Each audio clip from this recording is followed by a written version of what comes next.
Bonsoir et bienvenue pour ce lundi soir et toujours l'étude sur Éphésiens, le livre qui nous commençait dernier confinement et qui nous toujours peut étudier ce livre.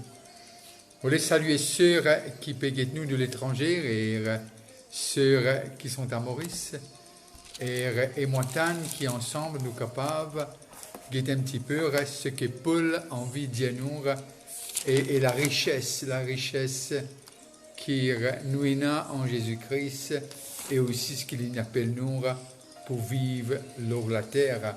Et mon conseil, c'est un livre qui est extraordinaire, comme nous guetter et nous pouvons continuer de guetter. Et c'est un puits sans fin. C'est un puits qui nous peut boire de ce puits, nous arriver à réaliser, et nous a tellement encore à tirer de ce livre. Et Éphésiens, le chapitre 3, le verset 19. Et connaître l'amour de Christ qui surpasse toute connaissance, en sorte que vous soyez remplis jusqu'à toute la plénitude de Dieu. Remplir de toute la plénitude de Dieu. Et nous ensemble, nous terminons leur Éphésiens, le chapitre 4, le verset 23 à 24, pour terminer jeudi dernier. Et durant tout le long de cette semaine, à 8 heures, nous pourrons rendez-vous, sauf samedi, et là, que nous pouvons ensemble autour de la parole. Qui veut dire la famille se rencontre autour de la parole. Et il y a quelque chose qui m'a envie peut-être aujourd'hui mettre l'emphase la plénitude de remplir jusqu'à toute la plénitude de Dieu, la plénitude de sa présence. Et comment nous sommes capables d'appliquer ça dans le pratique? Comment nous sommes capables d'amener ça dans la réalité de tous les jours, de chaque moment de nos vie et les choses qui concernent nous. Comment cette plénitude capable vraiment nous être métamorphosée par cette plénitude, cette présence qui est réelle, qui est tangible et qui vraiment nous change. Et comment dire, de sa chenille-là, pour venir ce chrysalide et de chrysalide pour venir ce papillon. Et là, l'intéressant pour trouver de ce que cette plénitude que Dieu promet de nous, c'est pas simplement une histoire pour faire les enfants dormir le soir, mais c'est une réalité qui nous est capable de faire au quotidien. Et celui qui écrit la lettre, bien que c'est Paul, mais inspiré de l'Esprit de Dieu, il peut cause comment Jésus-Christ est vie. C'est pour cela, à un moment donné, Paul dit comme ça, qui est capable imite-moi. Waouh! Quel niveau cet homme est arrivé, sans l'arrogance, dans toute l'humilité. Il dit, imite-moi, comment moi imite Christ. Qui veut dire que cet homme, il finit arrivé vraiment mort à lui-même, et il est capable de comprendre les révélations de Dieu. Et c'est pour cela, lorsqu'il est cause à cette jeune église d'Éphèse, 3 ans, et là, quand Jimonin commence vraiment à être sauvé, et lui dire, être rempli de la plénitude de Dieu. Et pour être rempli, nous devons comprendre, moi j'ai envie, nous regardons un petit coup ensemble, ce fameux chapitre de Jean, le chapitre 16, le chapitre 15, pardon, et le verset 15.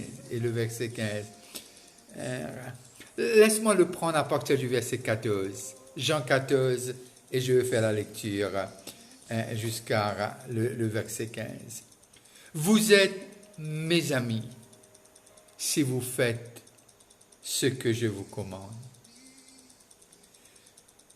Je ne vous appelle plus serviteur, parce que le serviteur ne sait pas ce que son maître, ce qui fait son maître. Mais je vous ai appelé amis, parce que je vous ai fait connaître tout ce que j'ai appris de mon Père. Et je continue, le verset 7. Ce n'est pas vous qui m'avez choisi, mais c'est moi. c'est moi, je vous ai choisi et je vous ai établi afin que vous alliez et que vous portiez du fruit, et que votre fruit demeure, afin que ce que vous demandez au Père en mon nom, il vous le donne. Et voilà ce texte de ce que lui montre nous, de ce que il appelle nous amis et plus serviteurs. Il dit nous connaît ce qui fait Jésus parce qu'on est des amis. Les amis, il y a des secrets qui se partagent. Il y a l'intimité, il y a cette relation intime et une relation qui cause nous entre le Sauveur et les rachetés, et toi et moi. Et là, comment on amène ça à la pratique? Et déjà, le verset 14 dit comme ça, ce n'est pas vous qui m'avez choisi, mais moi, je vous ai choisi. C'est le verset 7. Mais par contre, le verset 14, vous êtes mes amis, si vous faites ce que je vous commande. Et là, nous arrivons à comprendre, Jésus amène-nous à un niveau d'amitié en Dieu et les rachetés. Quel langage! Et là, c'est Jésus qui nous parle lui-même. C'est Jésus qui nous parle lui-même. Et cette relation qui est là entre le Sauveur, le Rédempteur, le Fils de Dieu, et nous qui l'avons accepté. Et moi, content cela, je dis, c'est pas eux qui nous choisissent moi, mais c'est moi qui nous choisis eux. Et ils choisissent nous afin que la plénitude de Dieu puisse habiter en nous. Et c'est quelque chose que très souvent de fois, comment, peut-être la grande question, mais Vishnu, comment nous capables tous les jours dans la pratique?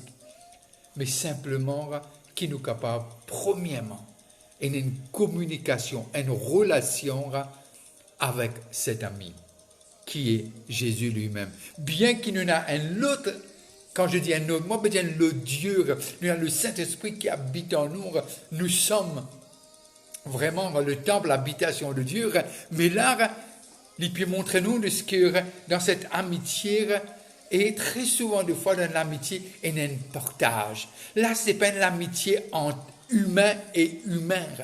C'est l'amitié entre l'humain et son créateur. C'est une amitié entre l'homme et celui, non seulement qu'il a créé, qu'il a façonné, qu'il a sauvé du péché et transféré à la lumière. Et cette plénitude est possible quand nous vivons au quotidien, qui veut dire nous retourne dans Matthieu 6, 33. Cherchez d'abord le royaume de Dieu. Alors la pratique, c'est pas qu'il nous vient un peu bizarre.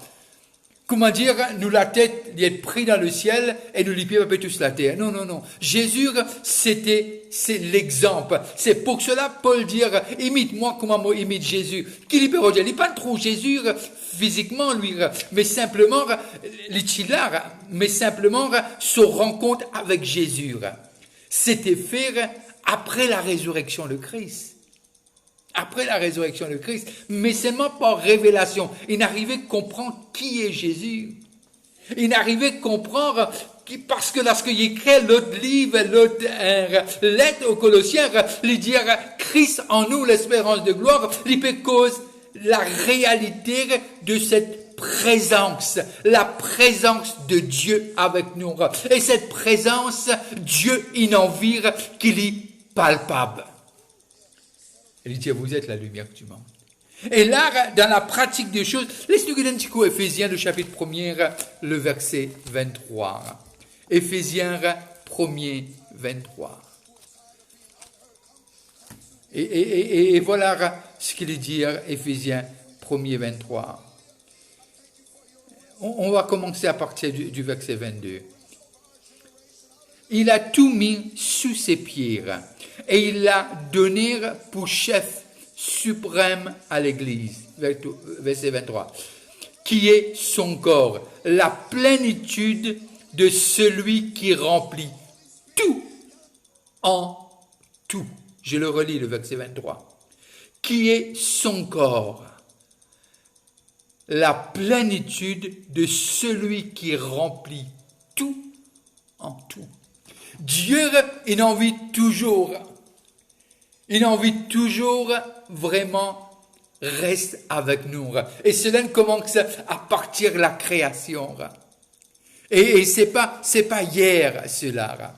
À partir de la création, il en vit toujours une relation intime avec Dieu, avec l'homme, le Créateur et son Dieu, le Rédempteur et le racheteur.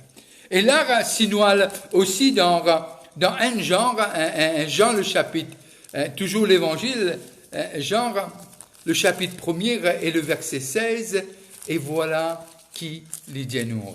Jean 1er, le verset 16. Et nous avons tout reçu de sa plénitude, et grâce pour grâce.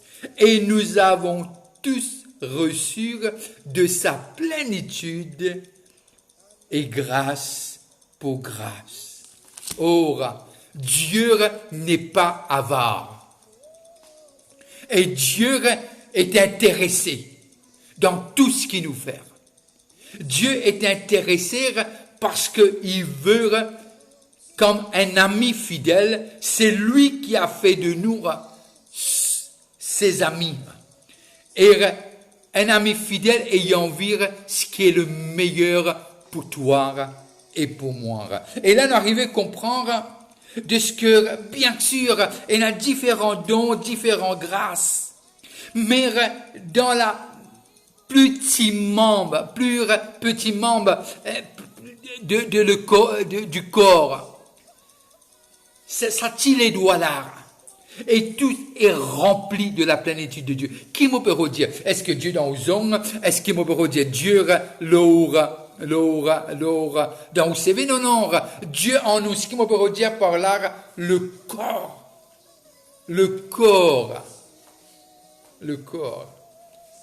corps de Christ, qui veut dire nous, il y a la plénitude de Dieu qui demeure dans ce corps. Alors, toi et moi, comment le faire en pratique? Qui veut dire nous pas cause quantité, nous pas cause la qualité de relation. C'est pas combien les temps nous passent à lit, mais quelle est la qualité? Combien genuine cette relation est entre nous et celui qui nous a sauvés. Et c'est pour cela que le psalmiste savait déjà, il dit, fais de l'Éternel tes délices, il accordera tout ce que ton cœur désire, faire de Dieu notre délice, qui veut dire qu'il est en premier, et qu'il est avec nous, et on lui demande ce qu'il faut faire. Et lorsque nous allons lire Matthieu, le chapitre 5, et le verset 48, et voilà ce qu'il nous dit, Matthieu. Et voilà ce qu'il nous dit. Et sa relation avec Dieu était extraordinaire, cet homme. 5, 48. Et voilà ce qu'il nous dit. Voilà ce qu'il nous dit.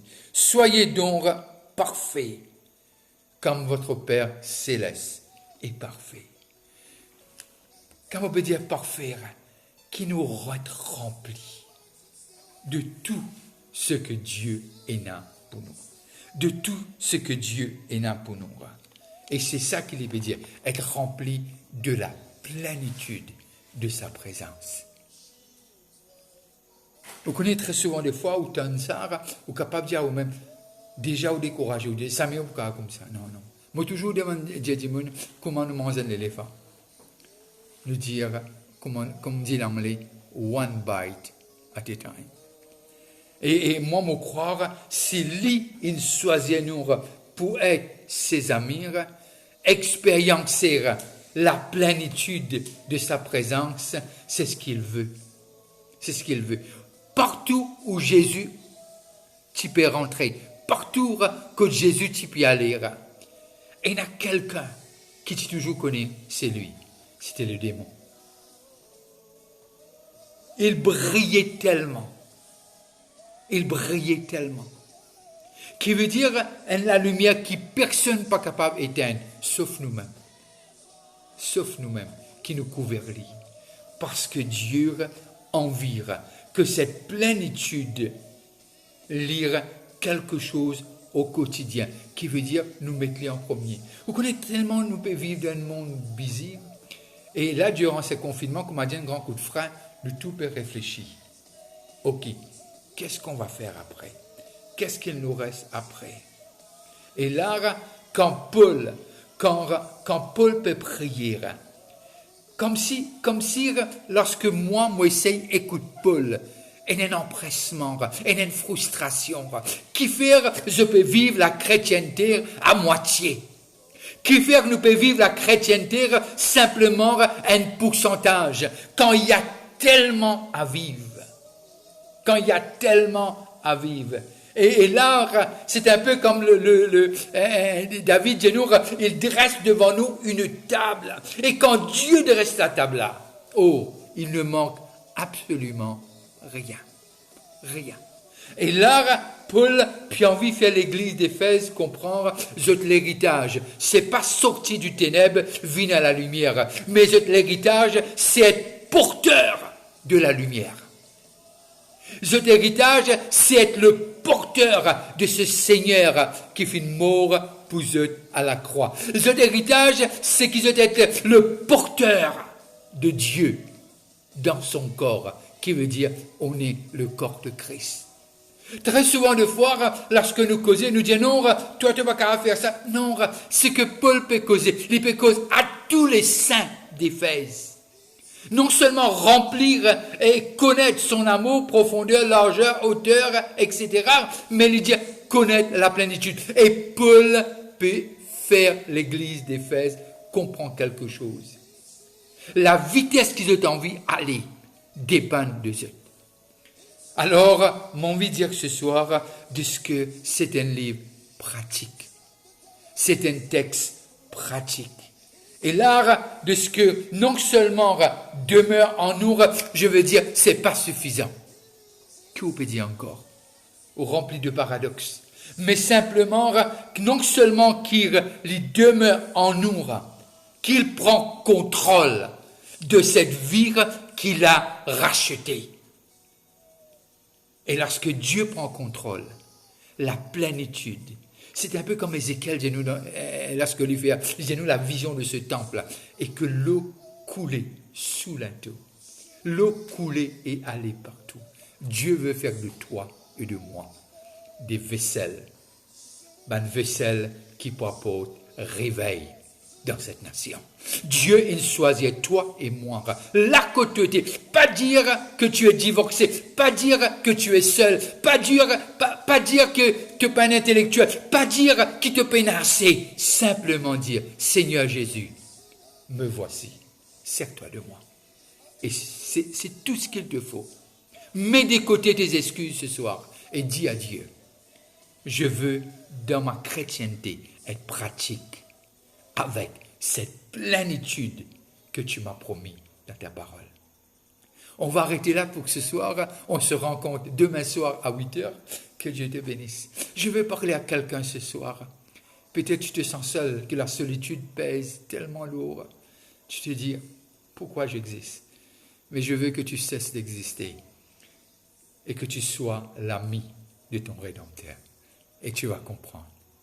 Qu'est-ce que ça veut dire être l'ami de celui qui est descendu et qui a donné sa vie pour toi et pour moi. Alors, ne dis plus, tu es seul, mais dis simplement, Seigneur, je veux connaître ta présence, parce que tu m'as promis que tu m'abandonneras jamais.